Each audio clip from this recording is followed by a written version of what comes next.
నమస్తే, welcome to our channel. నేను సౌజన్య. జగన్మోహన్ రెడ్డి నామినేషన్తో పాటుగా వేసినటువంటి అఫిడవిట్ ఏదైతే ఉందో అందులో ఆయనకు ఒక కారు కూడా లేదు ఆయన పేరు మీద అంటున్నారు. మరి అది ఎంతవరకు వాస్తవం ఏంటి? ఈ అంశానికి సంబంధించి మనతో మాట్లాడడానికి, వారి విశ్లేషణని మనతో పంచుకోవడానికి ఈరోజు మనతో పాటు ఉన్నారు సీనియర్ జర్నలిస్ట్ జగదేవ్ ఉన్నారు. వారితో మాట్లాడదాం. నమస్తే అండి. నమస్తే.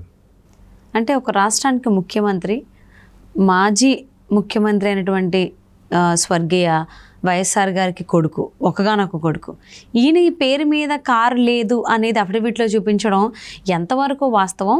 అది నమ్మశక్యంగానే ఉందంటారా? అసలు మీ దీనిపైన మీ అభిప్రాయం ఏంటి? వాస్తవం అయితే అయ్యుండొచ్చు, దానికేముంది. ఇప్పుడు అన్నీ ఇప్పుడు పెద్ద పెద్ద వాళ్ళు ఎలా ఉంటున్నారంటే బినామీల మీద నడుస్తున్నారు. సో అలాంటప్పుడు ఆయన పేరు మీద చిల్లిగా అవ్వ కూడా ఉండకపోవచ్చు, దానికేముంది. సో ఇంతకుముందు ఒక 2 ఏళ్ల కిందట ఎప్పుడో దేశవ్యాప్తంగా ఒక సర్వే నిర్వహించారు. భారతదేశంలో ఉండే 29 రాష్ట్రాల్లో అత్యధిక ధనవంతుడైన ముఖ్యమంత్రి ఎవరంటే జగన్మోహన్ రెడ్డి గారి పేరే వినిపించింది. అప్పటికి ఆయన ఆస్తి 500 కోట్లతో మొదటి స్థానంలో ఉన్నారన్నట్టుగా చెప్పింది. అంటే ఇది బయటి ప్రపంచానికి తెలిసింది ఇది. బట్ వాస్తవం ఎంత ఉంటుందనేది ఇంకా అఫిడవిట్ దాఖలు చేసిన వాళ్ళకి, అది చూసి నమ్మిన వాళ్ళకి, అవును నిజమే కదా అని జేజేలు కొట్టిన వాళ్ళ విజ్ఞతకే వదిలేయాలి. ఎందుకంటే మొన్న ఎవరో పరిటాల శ్రీరామ్ గారు ఎవరో ఒక స్టేట్మెంట్ ఇచ్చారు, లేదా వంగవీటి రాధా గారు, గుర్తులేదు వాళ్ళిద్దరిలో ఎవరో ఒకరు. జగన్మోహన్ రెడ్డి గారు మేట నొక్కుతున్నారు, బటన్ నొక్కితే వాళ్ళ ఖాతాల్లోకి వెళ్తున్నాయి అంటున్నారు కదా, అసలు ఎంతకీ ఆయన ఎంత నొక్కాడో చెప్పమనండి అన్నట్టుగా ఆయన కామెంట్ చేశాడు. అది చాలా ట్రోల్స్ అయ్యాము, చూశాను. కరెక్టే కదా, ఈ యాంగిల్లో ఆలోచించలేదు అనుకున్నాం. తర్వాత ప్రతిపక్షాలు ఆరోపించిన ఆరోపణలు ఏంటంటే ఇప్పటి వరకు ప్రజల ఖాతాల్లోకి వెళ్ళింది 1,40,000 కోట్లు, 50,000 కోట్లు వెళ్ళింది అంటున్నారు. సో అదే అంటే మొత్తం అయిపోయింది దానికి ఖర్చు. బట్ వాస్తవంగా ప్రజల ఖాతాల్లోకి వెళ్ళింది 90,000 కోట్లేనంట. మరి అక్కడ ఒక 50,000, 60,000 కోట్లు ఏమైనట్టు?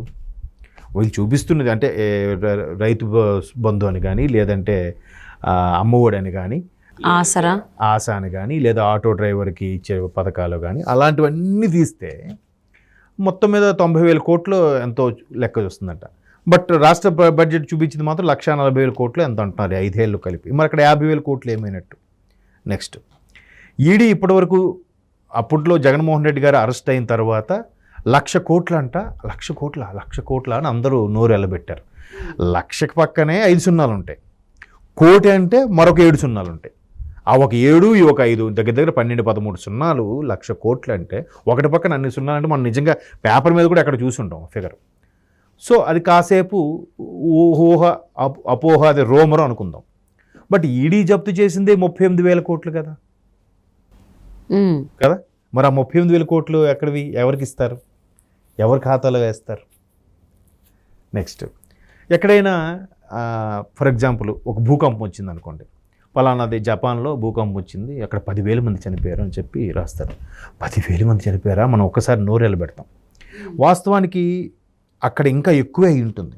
బట్ ఆ చూసేవాళ్ళు కానీ స్థానిక ప్రజలు కానీ ప్యానిక్ అవుతారని ఉద్దేశము, లేదంటే అక్కడికి సరైన కౌంట్ కూడా లేకపోయి ఉండొచ్చు. ఎందుకంటే మనుషుని గుర్తుపట్టలేని కొంతమంది, దొరకని శవాలు కొంతమంది, ఇలా రకరకాలుగా లెక్కాజామా లేని కూడా చనిపోయినప్పుడు అదొక 20,000 మంది ఉన్న 10,000 మందికే చెప్తారు, భయపడకూడదని. సో ఇక్కడ కూడా అంతకు మించి ఉన్నా కూడా మేబీ అలా చెప్తున్నారు. ఎవరికి వాళ్ళు నాకేమీ లేదు, ఎంతే ఉంది, 700 కోట్లే ఉన్నాయి, అన్ని భార్య పిల్లల పేర్ల మీదే ఉన్నాయి, తర్వాత ఒక సొంత కారు కూడా లేదు అన్నట్టుగా చెప్తే, అసలు ఒక ముఖ్యమంత్రి, మీరు అన్నట్టు మాజీ ముఖ్యమంత్రి వైఎస్ఆర్ గారి, స్వర్గీయ వైఎస్ఆర్ గారి ఏకైక పుత్రుడు, తర్వాత ఆయన మొదటి నుంచి ఆయన ముఖ్యమంత్రి 2సారి అయ్యే వరకు కూడా ఎక్కడా వినపడిన పేరు, ఆయన మొదటిసారి ముఖ్యమంత్రి అయిన తర్వాత ఇప్పుడు ఆయన ఎంపీగా గెలవడం, తర్వాత ఆయనకి చాలా బిజినెస్లు ఉన్నాయని విన్నాము, చాలా లోటస్ పాండ్ అయితే 60 గదులతో పెద్ద బిల్డింగ్ కట్టుకున్నారని విన్నాము, బెంగళూరులో అయితే పెద్ద ప్యాలెస్సే ఉందను, ఇవన్నీ కలిపితే నాకు తెలిసి స్థిరాస్తులే కొన్ని కోట్లు ఉంటాయి. బట్ ఇవన్నీ కలిపితే కేవలం ఇప్పుడు భారతీయ సిమెంట్స్ వాళ్ళదే అంటున్నారు, Sakshi channel or electronic media, print media వాళ్ళదే. ఈ వీటి ఆస్తుల విలువే నాకు తెలిసి ఈజీగా 1000 కోట్ల దాకా ఉంటుంది.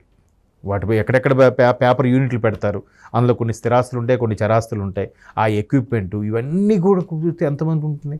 మేబీ మనం అనుకున్నట్టుగా వాళ్ళు మిస్సెస్ పేరు మీద గట్రా ఉన్నట్టుగా అయితే అన్నీ అలాగైనా అఫిడవిట్లు ఇంకెక్కువే వచ్చేది. ఈయన పేరు మీద అలా కూడా 700 కోట్లు కూడా పెట్టక్కర్లే, నా దగ్గర ఏమీ లేదు, మొత్తం ఆవిడే మెయింటైన్ చేస్తారు, లేదా నా అనుచరులే మెయింటైన్ చేస్తారు, నేను వాళ్ళ దీని మీద ఆధారపడి ఉంటాను కూడా చెప్పొచ్చు. సో ఇట్లాగా ఇన్ని రకాల విషయాల్లో ఇప్పుడు మీరు అబ్జర్వ్ చేస్తే ప్రభుత్వంలో స్కామ్ చేసిన అధికారులు ఆస్తుల విలువే, మొన్న అక్కడ హెచ్ఎండి అధికారి ఆస్తుల విలువ ఎంత అండి, ఎవరైనా లెక్క కట్టగలిగారా? ఓన్లీ 200 ఎకరాల 200 ప్లాట్లో సంథింగ్ సిటీ సెంటర్లోను సిటీ అవుట్కట్స్లో ఉన్నాయంట హెచ్ఎండి అధికారికి. ఓకే, మొన్న కాంగ్రెస్ ప్రభుత్వం వచ్చిన తర్వాత దాన్ని ఫైండ్ అవుట్ చేశారు. అలా కాకుండా ఒక 8 ప్లాట్లు ఉన్నాయంట, విల్లాస్ ఉన్నాయంట. ఇవన్నీ అలాంటప్పుడు ఆయన ఆస్తులు ఎన్నో అవుతాయి? ఒక్కొక్క ప్లాటు ఒక్కొక్క విల్లా 200 ఎకరాల భూమిని సంపాదించాడంటే ఎకరం కోటరికే హైర్ అఫీషియల్ ఉన్న అధికారికే 300 కోట్లు 500 కోట్లు ఆస్తి ఉంటే, ఒక మీరు అన్నట్టు మాజీ ముఖ్యమంత్రి గారు అబ్బాయి, తర్వాత ఎంపీగా చేశారు, ప్రస్తుత ముఖ్యమంత్రి, తర్వాత ఇసుక ర్యాంపులు, తర్వాత లిక్కర్ కూడా మొన్న ఇంకా లాస్ట్ ఇయర్ నుంచో 1.5 year నుంచో యూపీఐ కోడ్ అది పెట్టారు, క్యూఆర్ కోడ్ పెట్టారు. అంతకుముందు అంతా క్యాష్ అండ్ క్యారీయే కదా, మరి ఈ క్యాష్ అంతా ఏమైనట్టు? ఇప్పుడు ఏదైతే కవిత గారు అది కొత్త నిబంధనలు తెచ్చారని చెప్పి ఆవిడని అరెస్ట్ చేస్తే, ఇక్కడ ఈ లిక్కర్కి సంబంధించింది ఇప్పటి నుంచో అసలు జిఎస్టీలు ఏమీ లేకుండా ఓన్లీ క్యాష్ రూపంలో తీసుకెళ్తుంటే ఈ ఆస్తుల వివరాలు ఎవరు లెక్క పెడతారు, ఎవరికి జమ కడతారు, ఎవరి పేరు మీద వేస్తారు? కాబట్టి అది అఫిడవిట్ అనేది నామకి వస్తే ఎన్నికల విషయాల్లో ఆ ఫామ్ సమర్పించినప్పుడు వెయ్యాలి కాబట్టి ఏదో వేస్తారు, అలా చెప్తారు, సరే అని అనుకుంటారు. దానికి వాళ్ళు సానుభూతి పరులు కూడా అవును తప్పే ఉంది అన్న, అన్నీ కలిపితే అంతే ఉంటాయి అని అంటారు.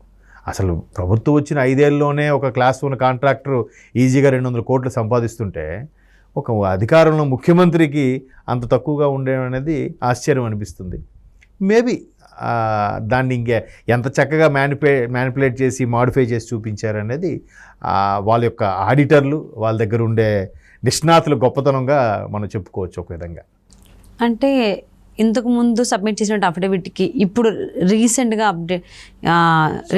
సబ్మిట్ చేసినట్టు అఫిడవిట్కి ఇలాంటి చేంజ్ ఓవర్లు రావడం అనేది ఏ విధంగా చూడాలి అంటారు? అంటే ఏం చెప్పాలనుకుంటున్నారు ఆంధ్రప్రదేశ్ ప్రజలకి జగన్మోహన్ రెడ్డి? నేనంతా క్లియర్గా ఉన్నాను, ట్రాన్స్పరెంట్గా ఉన్నాను, నేను ప్రతిదీ కూడా మీ ఖాతాల్లోకి అమౌంట్ కొట్టడానికి మాత్రమే నేను ఇక్కడ చేస్తున్నాను తప్ప నా వల్ల మీరు లబ్ధి పొందితే నాకు ఓటేయండి అంటున్నాడు కదా ఆయన. దానికి ఆయన వల్ల లబ్ధి పొందితే ఓటేయని చెప్తున్నాడు కాబట్టి డైరెక్ట్గా ఏం లేదు, మొత్తం మీకే ఇచ్చేస్తున్నాను, నాకున్న ఆస్తి నాకు చాలు, తండ్రి సంపాదించిన ఆస్తి చాలు, నాకు మొదటి నుంచి మా తాతల నుంచి ఉన్న ఆస్తి చాలు, నేనేం తీసుకోవట్లేదు అన్నట్టుగానే ఆయన చెప్పడం జరుగుతుంది. సో ఇట్లాంటివి ఏంటంటే ఒక రకమైన సానుభూతి కోసం, అరే ఎంత జెన్యూన్గా ఉన్నారు, ఎంత ట్రాన్స్పరెంట్గా ఉన్నారు అని చెప్పినట్టు అయింది అంతే. అంటే ఆయన చెప్పినటువంటి ఇప్పుడు అఫిడవిట్ ఏదైతే ఉందో అది నిజంగా నమ్మశక్యంగా లేదని చెప్పేసి చాలామంది అంటున్నారు.